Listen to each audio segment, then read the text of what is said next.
aos trabalhadores desta casa, Soares, Silmara, todos vocês que fazem o Bezerra, mas principalmente gratidão à espiritualidade amiga, que permite que estejamos todos juntos aqui nesta noite. Gratidão ao Divino Mestre, que assim como a nossa irmã citou na prece, se encontra entre nós. Aliás, nunca deixou de estar ao nosso lado. Nós começamos as reflexões da noite de hoje com a pergunta. Dizia há pouco que o Divino Mestre nunca deixou de estar ao nosso lado. E nós estamos ao lado dele? E nós estamos sempre confiantes na presença viva do nosso Divino Amigo? Pois bem, a nossa palestra da noite de hoje fala das inúmeras curas promovidas pelo nosso irmão maior. Passagem essa que se encontra em vários capítulos nos evangelhos, de Marcos, de Mateus, inúmeras, né? E no evangelho nós encontramos algumas citações. E hoje nós vamos conversar qual o sentido dessas curas. Por que Jesus curava? O que Jesus curava? E após a sua partida nós ficamos sem o médico dos médicos, sem o médico das almas? Será? Então vamos começar conversando hoje sobre esta caminhada deste nosso querido irmão, esse espírito puro, que já não tinha necessidade de aqui estar, de reencarnar. Já tinha cumprido a sua caminhada evolutiva, já tinha subido todos os patamares de uma evolução até chegar a ser um espírito puro, governador espiritual deste orbe, responsável pela formação deste orbe. O que trazia esse espírito a este planeta? O que impulsionava esse espírito a aqui chegar? Dentre tantos exemplos da vida do Mestre, nós hoje vamos conversar sobre as curas que ele promoveu, né?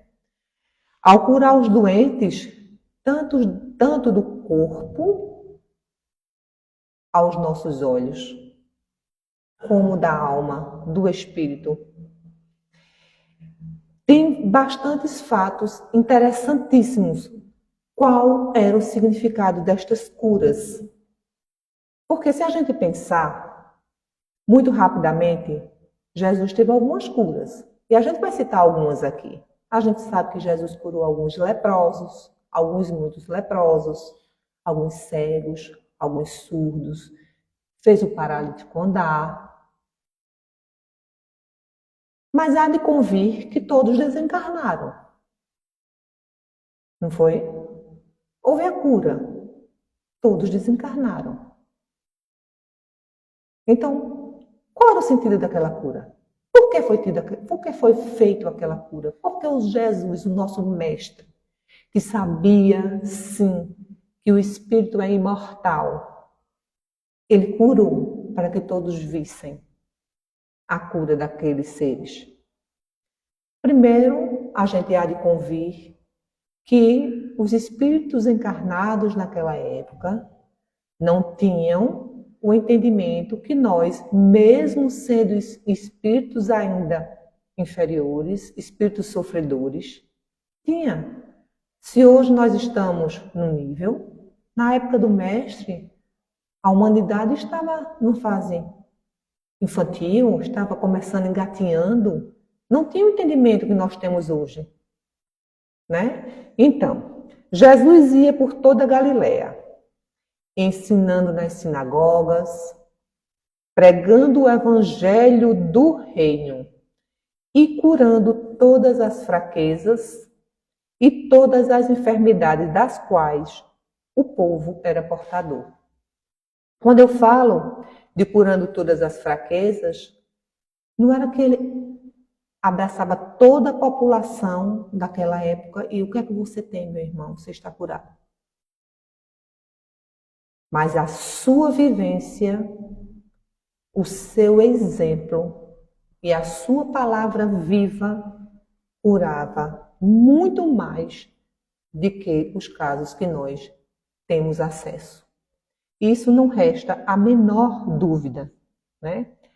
Mas vamos começar a conversar como eram essas curas e por que aconteciam essas curas, né? Então, não sei se todos aqui já ouviram falar da mulher hemorrágica, a mulher que sangrava há 12 anos.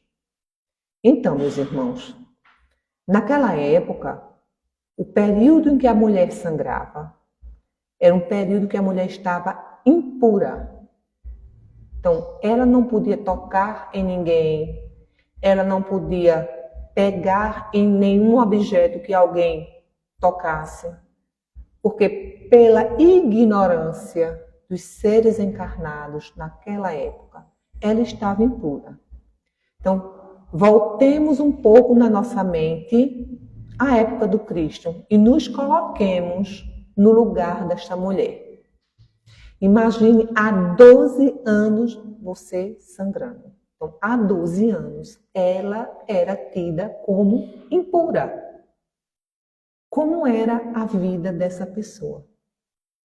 Ela já tinha gasto tudo que ela tinha do ponto de vista financeiro, procurando médicos para curá-la dessa enfermidade.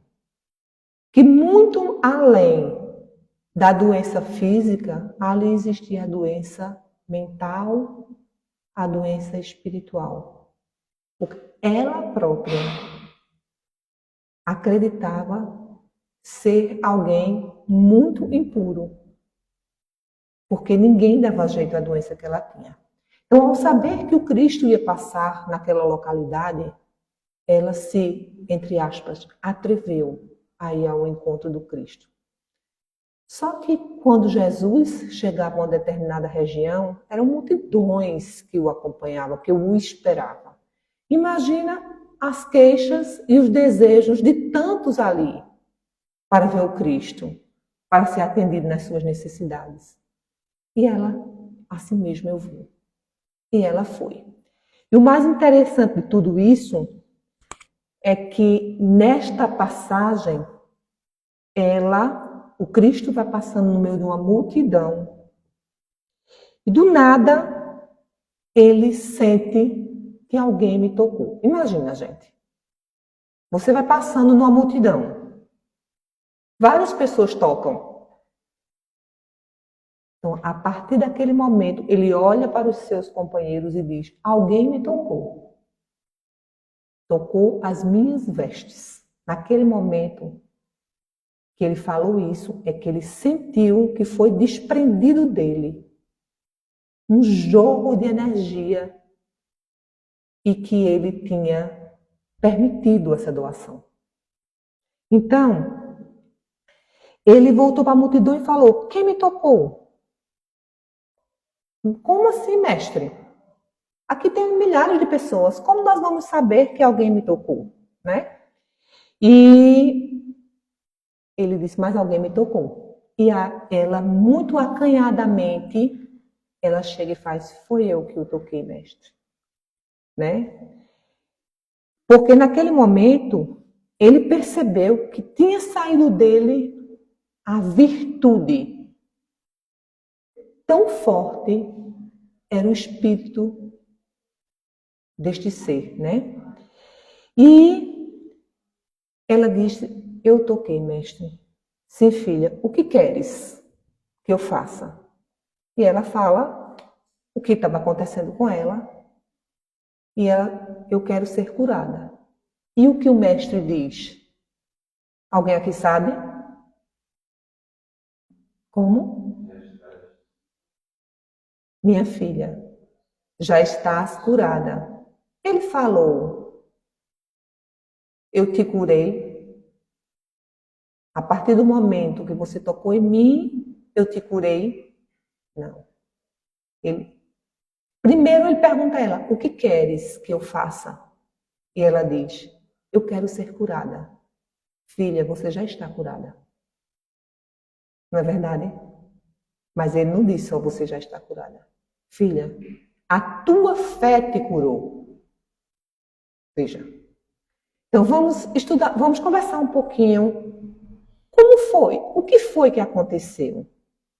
Porque em momento algum a gente sabe do poder magnético do Cristo.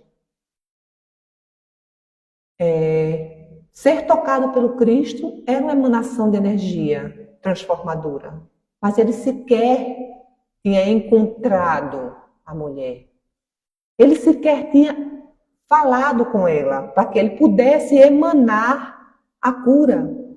Mas ela estava curada. E ele fala, a tua fé te curou. O que aconteceu naquele momento? Foi a emanação fluídica? O Cristo posicionou as mãos? O Cristo fez uma prece, uma oração e pediu a cura? Não, ele nem sabia que ela ali estava. Vamos lá. Essa virtude que o Cristo fala, quando ele pergunta, alguém me tocou? Porque eu senti que a virtude foi emanada de mim. Nada mais é que um movimento fluídico, certo? Emanado do próprio Espírito elevado, certo? Que se operou de Jesus para aquele ser doente. E como aconteceu isso? O efeito não foi provocado por nenhum ato de vontade de Jesus. Como eu falei agora. Jesus não estava consciente, entre aspas. E foi a vontade dele que curou ela, né? Não houve magnetização, porque ele não concentrou ali e emanou energia magnética.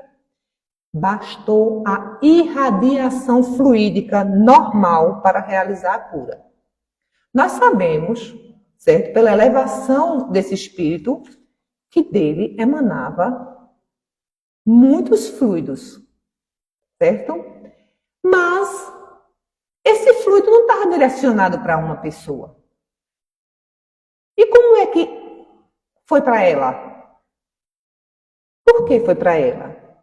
Por que essa irradiação se dirigiu para aquela mulher? E a razão é muito simples. Ela foi ao encontro do Cristo cheia, repleta, abastecida de uma fé que ela iria ser curada. A certeza que não era vacilante emanava dela fluidos receptivos, enquanto os fluidos do Mestre eram de doação. Doação para tantos e quantos necessitassem.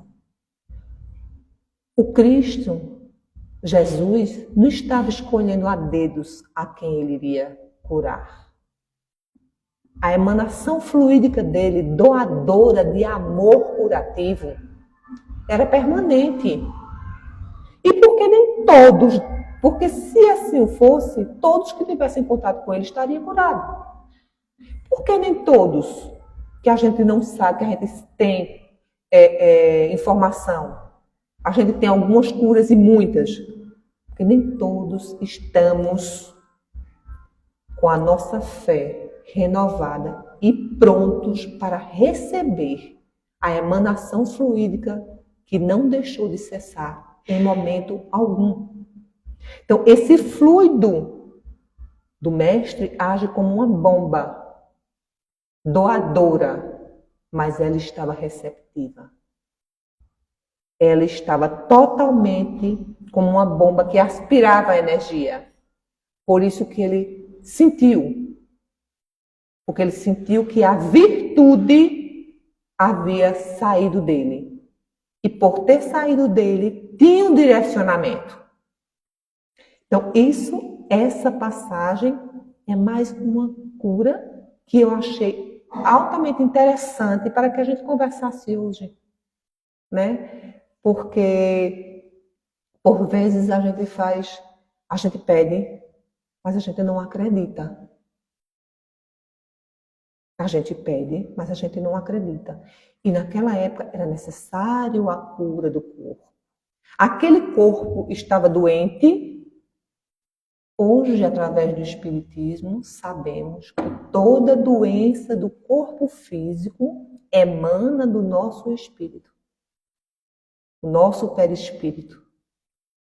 Porque assim, o corpo seria gerado como nós sabemos que é, e não haveria ligação nenhuma entre aquele perispírito que vai se encontrar aquele corpo, mas nós sabemos que não é assim. Ao estudar as obras de André Luiz, nós temos isso, o Livro dos Espíritos nos esclarece. Isso aí é fato. As obras de André Luiz deixam muito claro qual o processo que o espírito, quando está desencarnado, ele passa até ele chegar ao momento de uma nova reencarnação. Então, somos espíritos milenares. Somos espíritos que já vivemos muitas experiências. Somos espíritos que já tivemos raiva, que já tivemos ódio, que já fizemos o mal, que já amamos, que já fizemos barbaridades contra nós mesmos.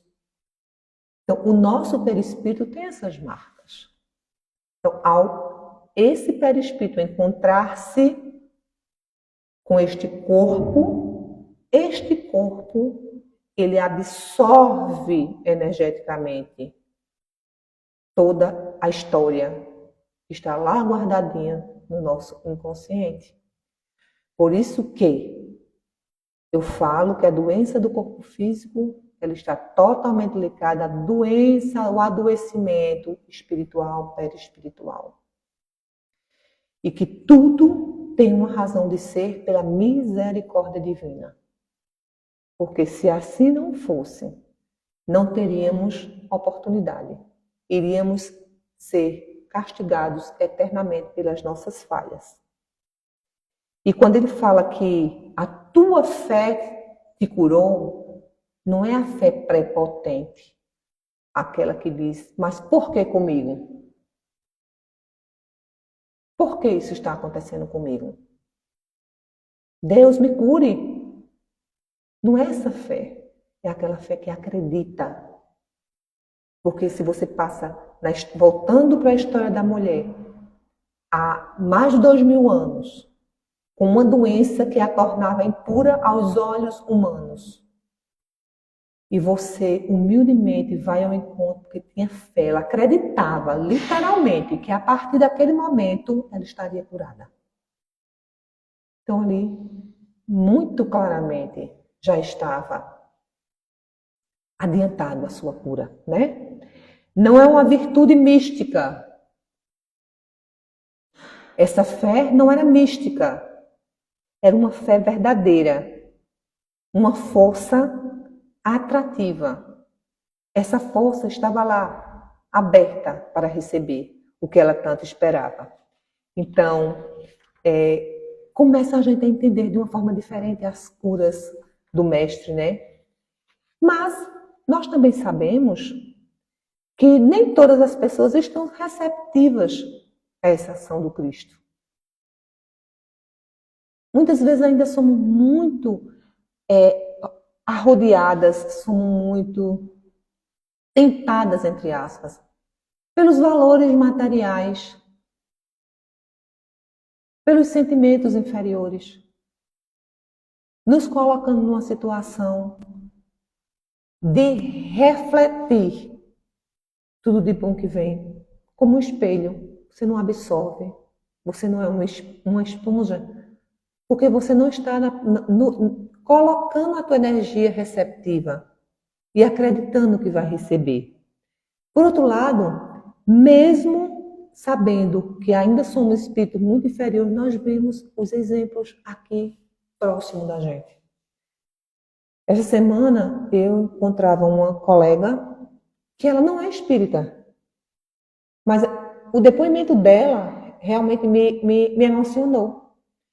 E eu estava justamente estudando para falar hoje sobre as curas.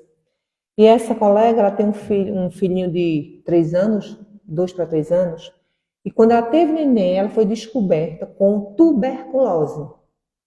Algo que é tão raro hoje em dia, né? Então, assim, já era repercussão da tuberculose, ela já estava com alguns gânglios aqui infectados. Então, assim, foi muito dolorido até chegar a esse diagnóstico, porque levantou-se a possibilidade de outras doenças, enfim. Foi um ano de tratamento, né? Eu encontrei com ela há pouco e ela fez assim: minha amiga, reze por mim. Só que ela estava com esse semblante que eu estou falando aqui. Aí eu fiz: você está doente? Aí ela fez: eu não sei porquê, nem os próprios médicos sabem, mas a doença voltou. É raríssimo.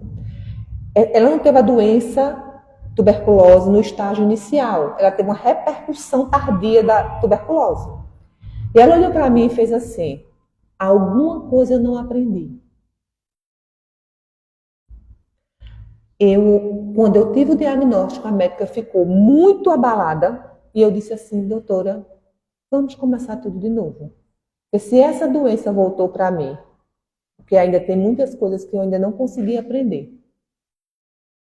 Veja que fé raciocinada. Mas, com certeza, eu vou sair dessa do mesmo jeito que eu saí da outra. Melhor. Eu vou sair melhor. Porque agora eu vou ficar mais atenta para saber o que é que eu preciso melhorar. É isso aqui, gente. O médico físico, o médico material, o médico dos homens tratou. Mas o que é que faltava para extirpar essa doença? Ela fez a leitura. E se enquadra muito bem aqui. E ela tem uma fé. Ela fez: algo eu preciso melhorar. Algo dentro de mim precisa melhorar. E nós continuamos com a nossa fé. Continuamos vendo as doenças. E você faz: mas eu conheço pessoas que quando tem algumas enfermidades e tem uma fé robusta. E não tem a cura do corpo físico. Porque muitas vezes a cura do corpo físico, a cura do espírito não está na cura do corpo físico. A necessidade da cura daquele perispírito não necessariamente está atrelada à cura do vaso material. Porque o mais importante do que a cura do físico da matéria é a cura do espírito.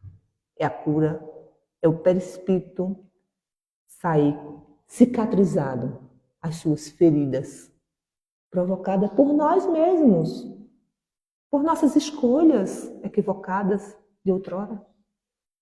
Mas tendo a certeza absoluta que o Consolador nos traz, que somos espíritos imortais. E quando a cura do corpo físico não se realiza aqui, por mais doloroso que seja, temos a certeza absoluta que a morte foi apenas da matéria. Que o espírito retorna melhor do que quando aqui chegou. E se aquela ferida que estava aberta, ela hoje volta cicatrizada. Mas naquela época, não era possível trazer esse entendimento. Não era possível explicar de uma forma que as pessoas acreditassem se não fosse aquela cura.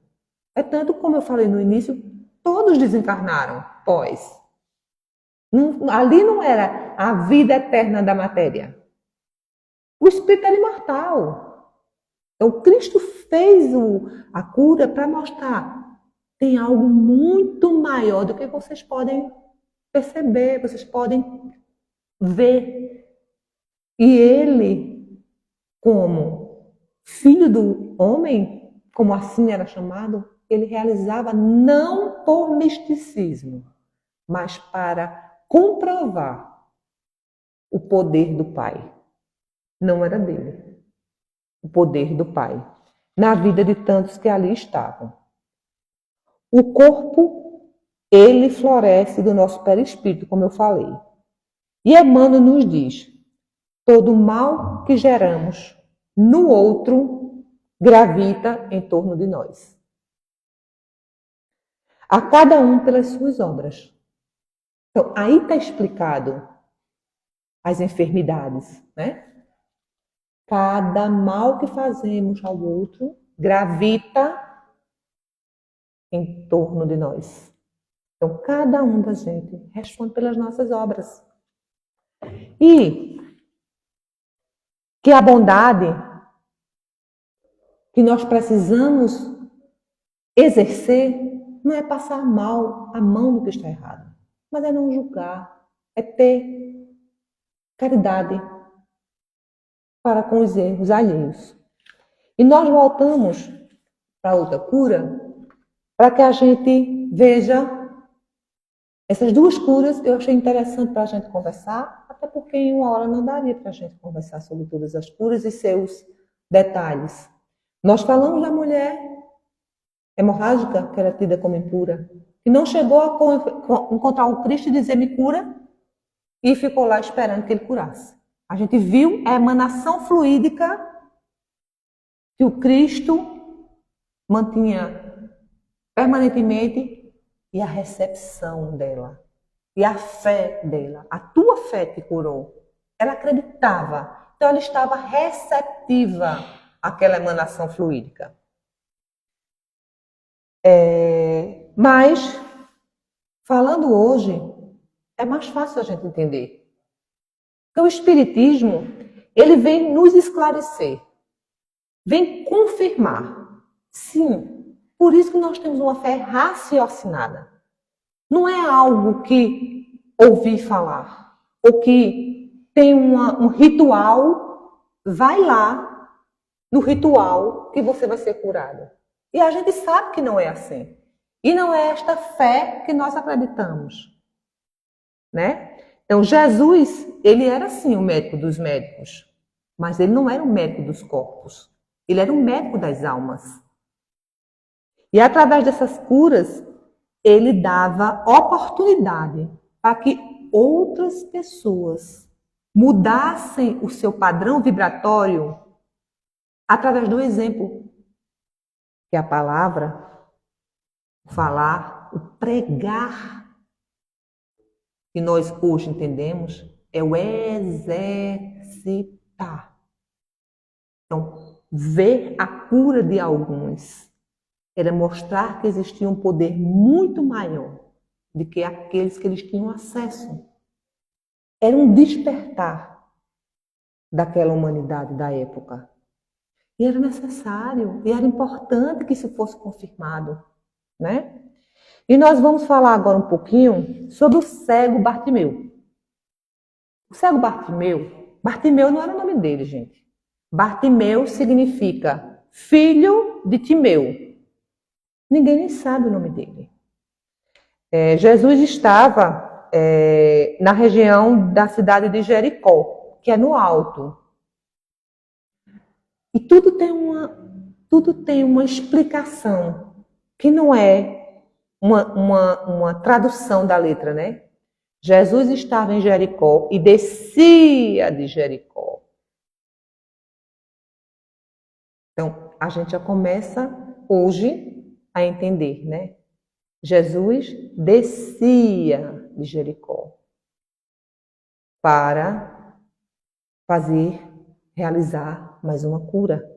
Ele foi lá dizendo, eu vou procurar alguém para curar? Não. Ele estava lá em trabalho e ao descer de Jericó estava o cego Bartimeu.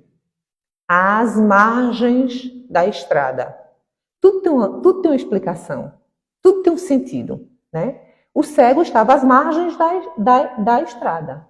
Não diz o cego estava caminhando na estrada, tentando encontrar. O cego estava às margens da estrada. Né? Então, o cego, ao ouvir que Jesus iria passar por ali, ele também se enche de esperança e de vontade de pedir a cura. Era uma oportunidade que ele ia ter. Né? Então, mais uma vez, o Cristo vem passando e ele grita. Filho de Davi, tem misericórdia de mim? Jesus para e diz aos mensageiros: tragam esse homem. Mestre, tem muita gente. Tragam esse homem a mim. E eles assim o fazem, né? Levam ele ao Cristo e primeiro diz a ele: o Senhor te chama. Então, ali já era um impacto grande, né? E Jesus faz mais uma vez uma pergunta: que queres que eu faça? Que queres que eu te faça? Senhor, que eu veja. E mais uma vez, ele responde da mesma forma: a sua fé te curou. Você está curado. A partir de hoje, vai. Caminha. Então veja, as duas curas que eu falei hoje, eu não falei que o Cristo esteve com ele. Ele escutou o seu pedido, o seu clamor. Então, o Bartimeu, ele queria ser curado. Ele pedia para ser curado. E aí a gente para hoje e diz: existem cegos à margem do caminho ainda hoje? Por vezes, nós não estamos na posição desses irmãos. Eu começava falando: o que nós queremos curar? Porque naquele momento, o Cristo dizia a ele que ele estava vendo. Ele acreditou e a partir dali ele ia ver. Que ele não necessitava mais estar à margem do caminho. Vai e segue. E nós? Nós temos acesso ao Evangelho, segundo o Espiritismo, que descortina muitas coisas nas nossas vidas. Nós temos uma grande oportunidade nesta encarnação de entender, de estar aqui, de conseguir entender. Isso nos salva. O entendimento do Evangelho nos cura das nossas enfermidades, de tantas vezes que nós estamos cegos, que nós estamos paralíticos para fazer o bem, para dar um passo em favor do próximo, que nós estamos surdos e mudos para nos posicionar. Não é impor, meus irmãos. Não é querer impor o que nós acreditamos, mas é nos posicionar, cobertos do amor, que foi o motivo pelo qual Cristo veio. Falava no início que o Cristo não tinha necessidade de reencarnar, porque ele já tinha subido todas as escalas, os degraus da evolução espiritual. O que o trouxe? O que o fez vir para cá? Amor. O amor. Para os sãos? Para os sãos? Não. Para os enfermos. Para os enfermos que somos todos nós. Para os enfermos da alma. Ele vem aqui nos exemplificar que a cura, ela é infinita. E que ele deixou o exemplo e permitiu que esse exemplo se perpetuasse. E que nós estamos tendo a grata satisfação de ter acesso ao Consolador. Essa doutrina que não nos faz melhor do que ninguém, mas muito pelo contrário, nos chama uma responsabilidade muito maior do que aqueles irmãos que não conseguem ter um entendimento. Porque não podemos ficar à margem do caminho, não devemos ficar à margem do caminho. Temos que colocar a nossa cama nas costas e caminhar.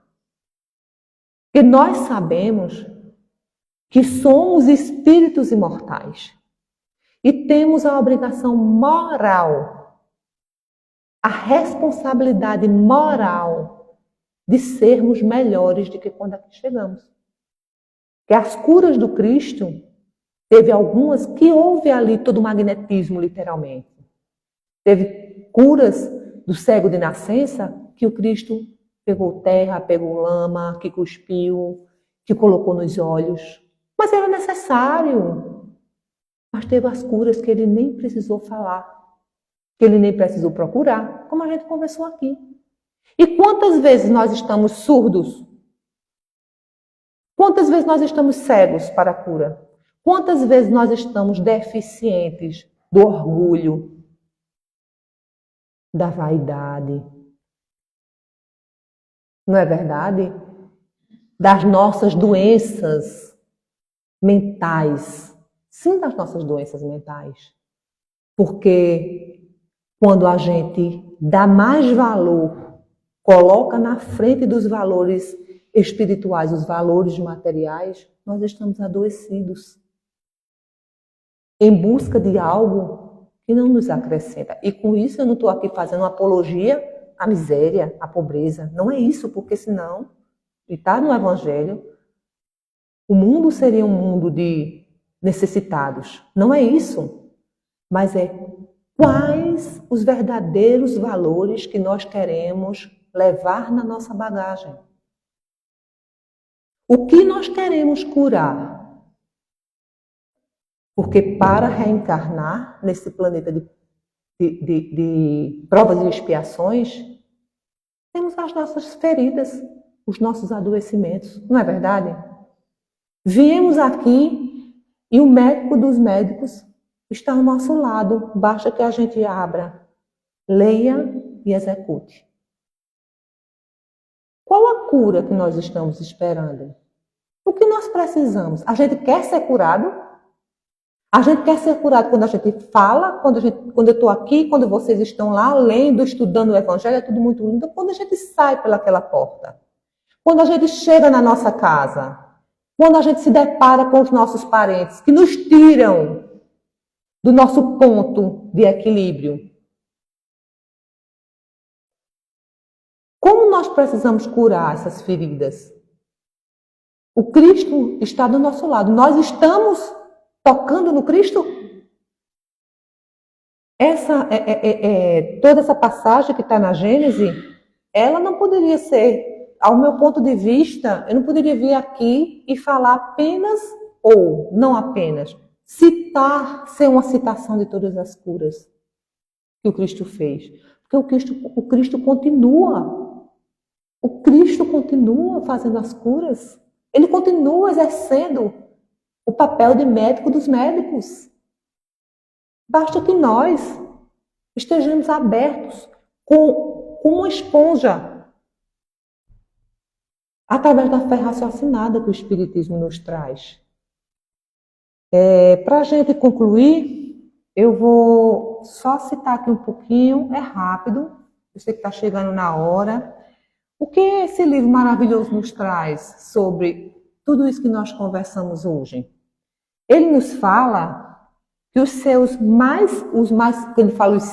seguidores da doutrina espírita, nós, que somos seguidores da doutrina espírita, os mais sinceros seguidores não são aqueles que tiveram a oportunidade de observar fenômenos extraordinários, mas os que dele receberam a consolação para as suas almas. Os que libertaram de tortura as suas dúvidas.